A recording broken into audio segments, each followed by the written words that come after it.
ببینید پرونده خفاشی شب در سال 76 رخ داد. یه روزی که از مسئولین نیروی انتظامی ایشان آورده بود تلویزیون جلو خودش، گفته بود که شما اسمت چیه؟ گفت بود من عبدالله عبدالرحمن هستم. افغان خودش شده. من افغانی هستم، کابل زندگی میکنم. خب ایشان هم پذیرفته بود، باش مصاحبه زنده تلویزیونی کرده بود و به شهر و کشور اعلام شد که این آقا که تا الان زنهای زیادی رو کشته، بچهای زیادی رو کشته، ایشان افغانی. اون خود خفاشی شب دروغ گفته بود یا اینکه یه پروژه‌ای بود؟ نه پروژه‌ای نبود، ایشان دروغگو بود به خاطر اینکه الان عرض می‌کنم بیماری خاصی داشت که اصلا زمینه‌اش این بود. از فردا تمام افاقنه در سطح شهر مورد هجوم قرار گرفتن. تو ورامین، تو خیلی از جاها خیلی‌هاشون رو لتو پار کردن که سفیر افغانستان به من زنگ زد گفت آقا به داد ما برسید. یه نفر به من زنگ زد گفت می‌خوام کمکتون کنم. من ایشان دیدم، گفت ایشان برادرش تو ترشت آرایشگاه داره.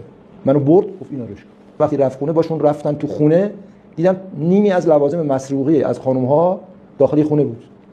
حتی موی سر خانمایی که کنده بود با کمال خشونت هم اونجا بود. بعد معلوم شد که ایشان اسم اصلیش غلامرضا خوشروی کوران کردی است، در فاروج استان خراسان زندگی میکنه. ایشان رفتن داخل خانه پدری ایشان، چون حالت روستایی داشت، توی طویله دیدن سقف گچ شده، گچ تازه داره، گچا رو شکافتن، طلاهای خانم‌ها رو در آوردن. خب شناسنامه‌شو گفتن بیارید، پرونده سطح اولش بیارید.